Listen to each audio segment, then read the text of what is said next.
This is a review video slash redirect video of Quatcha Part 4 of the Saga of Tanya the Evil Part 4. The finale kind of wrap up kind of thing. We did the movie for the show, which is subbed. For those of you wondering, click the link in the description below to go watch my reaction. And if you want to hear my full thoughts and ideas and theories about the movie and what's to come in the future, kind of thing of the series, make sure to come back here after you've seen the episode and everything, the movie, and come see my thoughts and everything. So click away now, or be spoiled as to what happened in the movie. Okay, so visuals freaking stunning. Like, they were so freaking good to see the visuals there, especially with the kind of final battle with Tanya versus Mary. Mary's power was just like Jesus. I'm assuming because like there was a bit of a time skip of 2 months between that battle and like current time kind of thing. In that time, Tanya and her mages, her mage battalion, have taken a step back from the front lines and just kind of like lived essentially. Whereas I'm thinking Mary has probably taken this time to recover.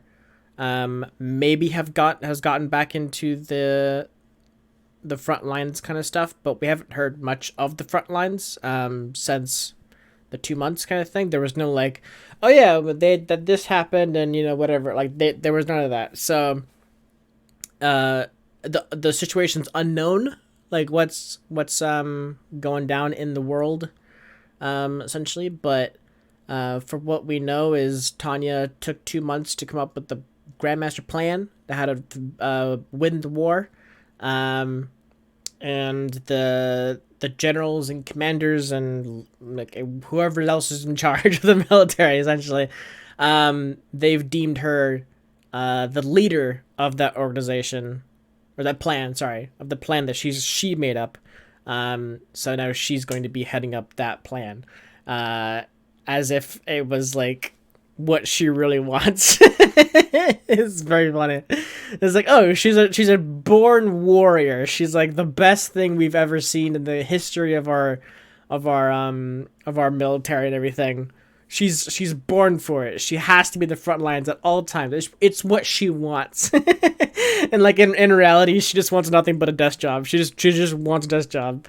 It's very funny. So yeah, I mean, it was really interesting to see the battles. We didn't get to see too much of the European volunteer soldiers, the Allied forces. They're called Allied forces, right? Let me look at them. Allied Kingdom. Also, is it the Unified States? I thought it was the United States, but I guess it's Unified States, which is basically America. Unified. Why did I put an I there? What the hell? Unified States. I think it was Unified States. But anyway, so they had a really grandmaster plan to like go and coordinate an attack with the North when Russia was about to attack the North. Oh, I shouldn't say Russia, but when the Federation was about to attack the North, and the Empire's kind of armies up there, they wanted to go help them, but then they also figured out that there was some battalions and stuff stuck in a city, surrounded on all sides and unable to get out or survive or push back or anything. So that's when they came up with the master plan to go save it, because it's like a strategic spot in like the whole battle, because it connects. That spot helps connect like the entirety of the train system across both sides, essentially. So that was very interesting to see that as well. we didn't get to see too much about that afterwards. That was just kind of like a strategic thing for the military. I guess just supplies in general were able to be shipped in. But we never got to see too much of that city after the battle. Never really get to see like what the military did with it, or if they did ship in more stuff afterwards, or was it lost, or like who knows? There was no information on it. It was mostly just about Tanya winning that specific battle, and then requesting a transfer. Like that was kind of the last thing that we saw. They destroyed the bombers. They destroyed some of the interceptor planes. They destroyed. I'm not even sure how many mages they took out. I think just a handful as well. They had a lot of them still standing to what we've seen. A lot of the ground forces too as well all retreated, even though they sent like hordes of people. Like my goodness, it was like oh my god, what's that? Some movie or something I'm thinking of. What's it called? Anyway, it was just like, they sent just an onslaught of like battalion after battalion after battalion after battalion, just like, essentially like hitting their heads against the wall, trying to like knock it down, to get through it. Essentially like, a battle for, what's the term? What's the term? Battle for. It's my brain. I can't think of it. I can't think of a lot of things right now. Jesus Christ. It's oh my goodness. It's like on the tip of my tongue too as well, which is really annoying. Essentially, they're whittling down the strength and endurance. That's the one. It's a battle against endurance, an endurance battle. Because they're slowly whittling down the mages, whittling down the artillery, whittling down the men. Because there's only a set number of people in the town, so if they throw everything at it, like literally everything, they're bound to get through, or at least whittle them down to the point where they can get through. So that was pretty much their goal, it seemed like. And then like they had like the bombers come in to try to like, split out forces that way to kind of like bomb from above, or at least draw attention up above and not worry about the ground forces as much, so they can kind of roll in faster. And the mage group coming in to also kind of split forces as well. So there's a lot of tactics to kind of like split the mage group up, because they were being like the best stationary artillery, essentially. I mean, they're flying, but like, they can see everything and they can just snipe and just blow stuff up and so on and so forth. There was a couple moments where I thought like there was like this kind of riverbank and then like a bunch of soldiers coming over the bridge. I at first I was just like, why not just blow the bridge up? Like blow up all the bridges like in the area, so they have to like either go around the water or go through the water, which causes them to be slower and all like, wet and cold and just like die from that, or whatever. Just like could have been done. A lot of stuff like that to kind of help stop the onslaught of soldiers coming in, especially with like the tanks and stuff that they had on the enemy side, like bombarding the city and everything. I mean, the major took those out pretty easily because they were stationary, but they could have stopped a lot of those tanks too as well by stopping or blowing up the bridges and stuff. I know they blew up one of the bridges that stopped all tanks initially, and that's when they kind of swooped down and bang, bang, bang, bang, bang, destroyed all like the tanks and stuff in the line. But I guess that backline didn't really have tanks. It was mostly just personnel, essentially. But regardless, they should have blown up the bridge anyways, just to kind of stop that onslaught even further. But it was mostly the front lines, or like the front lines, but like the southeastern side of the city that was kind of like the Badlands, where like there was just like an onslaught of dudes coming, like from miles around, essentially just all running. Could you imagine like running that far just to die? Like you're running up to a city like a mile, 2 miles, kilometer, 2 kilometers, like however long it is distance from the city.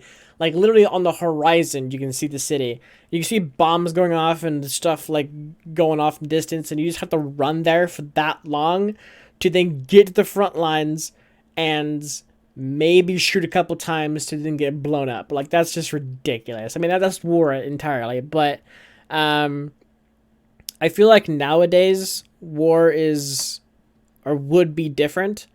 Um, we wouldn't be sending hordes and hordes and hordes of humans into battle. We've been sending machines and drones and whatever like that into battle for us. So, but yeah, that's like back in the day would have sucked. Like just like seeing your death in front of you, and you're just like, let's see what happens, and it's just like rushing in essentially.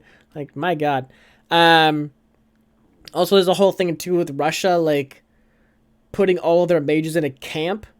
Like was that like cuz no, cuz I was going to say was that like um insinuating of like what the Nazis did, but like that's Russia. Russia didn't do what Nazis did.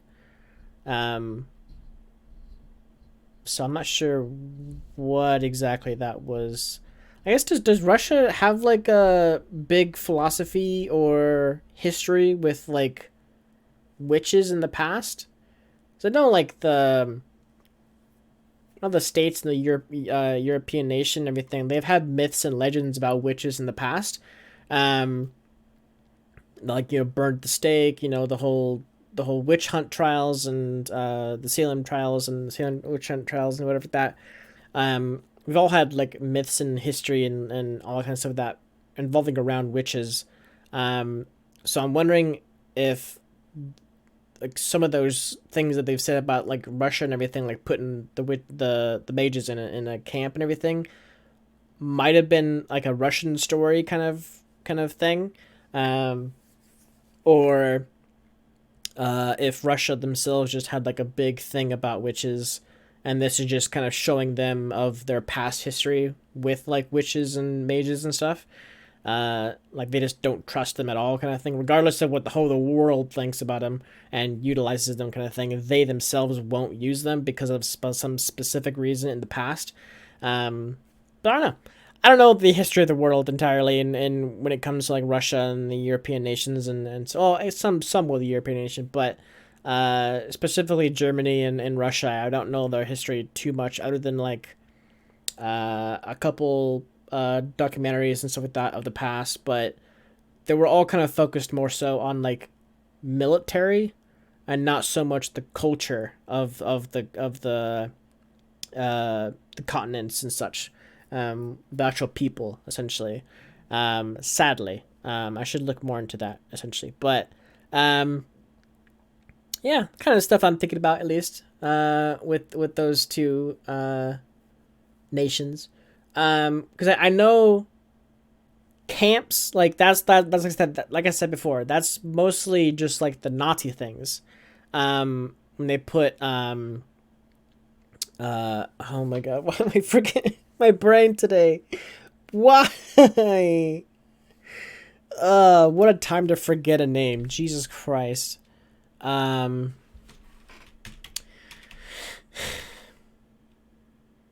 concentration camps. I'm trying to make my mind remember. I can't even spell concentration properly. Oh my god. Concentration camps. My goodness.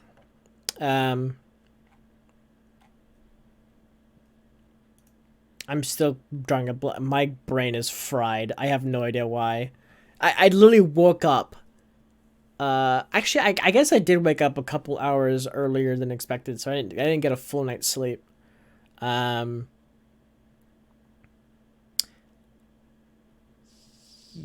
Yeah. Okay. So yeah, the role of the camps expanded to hold so-called undesirables, which is the Jews, which is the one I was thinking of, but also Romanians, Serbs, Soviet POWs, Poles, disabled people, and clergymen. I didn't even know they had disabled people. That's way more messed up than, I mean, it's messed up entirely. But I'm saying like they just like disabled people in general. Just like damn. The number of people in the camps, which had fallen to 7,500, grew again to 21,000 at the start of World War II, and peaked at 715,000 in January 1945. We know in Tiny the Evil was 1926. So this was essentially, I think I looked this up before. When did World War One happen?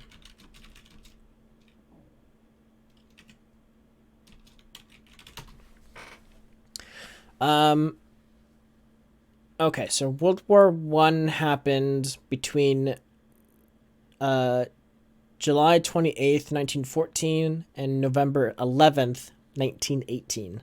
So it lasted roughly about 4 years. So this was, or in the lore of Tanya the Evil, it's 1926. I don't remember when they started, or when Tanya started in the military.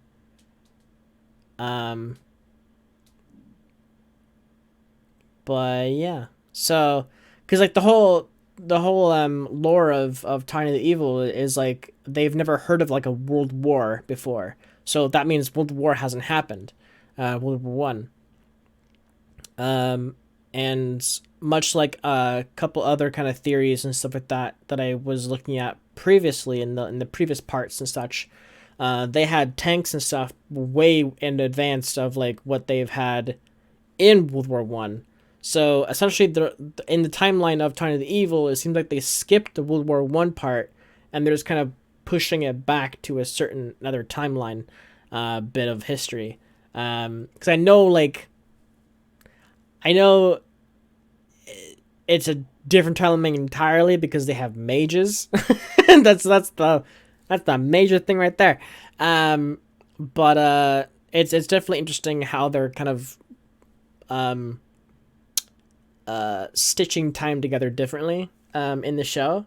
So I'm excited to see, or interested to see, slash excited, I guess, how they kind of stitch together everything in the show, like the grand history kind of thing like that of the lore of Tiny the Evil, and how it pertains to like our world and like our history. I don't know, just kind of stuff I kind of think about. So I think that's pretty much it. I can't think of anything else for you to talk about of these episodes. It was gorgeous to watch. The animation was amazing. Beautiful. The sound design was very awesome and very, very cool. I had to turn it down a lot of times because the battle sequences were very loud. But it was subbed regardless, so I didn't really have to listen, or I didn't have to like focus on the listening of the voices this time around. I just had to like read and then quickly like glance up at what was happening. But luckily, during the fight sequences and stuff like that, where there was pretty visuals and stuff, there was no talking, generically, or genuinely. Whatever the word. My brain. I need rest. Oh my god. Anyways. Thank you so much for watching. Next quad shot is going to be Chivalry of a Failed Knight. So that's going to be up next quad shot next time around. If you're watching this on Patreon, the reaction and all kinds of that in January, next week is not going to have anything because it is the 5th Friday of the month of January.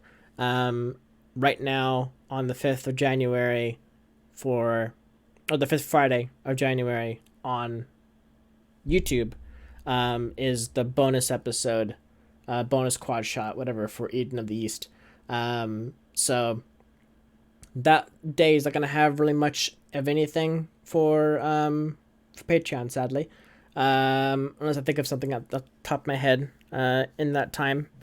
But anyways, so if you're watching this on YouTube, next week will be Chivalry of the Failed Knight. If you wanted to watch Chivalry of the Failed Knight ahead of everybody else on YouTube kind of thing, consider pledging to my Patreon. $1 or more gives you access to the entirety of the quad shots a month early, where I basically post these episodes a month in advance of YouTube. So the first part, essentially, of quad shots are always on the first Friday of the month. And just expect on Patreon to have the first part of the next show up on Patreon already. So, essentially, when Chivalry of the Failed Knight is starting on YouTube next week for YouTube, timeline wise, it's really messed. Anyways, while Chivalry of the Failed Knight is airing on YouTube, whenever I post it on Fridays and everything, there's another show which I'm not sure of yet, but I'll do a vote at some point on Patreon as well, which if you're also a supporter, you can also vote upon it and everything as well. But yeah, so there's another show after Chivalry of the Failed Knight that will be airing as Chivalry of the Failed Knight is being aired on YouTube. So, there's a lot to keep in my mind and everything. It's complicated. All right. Thank you so much for watching, and I will see you guys in the next quad shot, Chivalry of the Failed Knight, which I'm sure should be exciting. So, thank you so much for watching. Take care, buddy.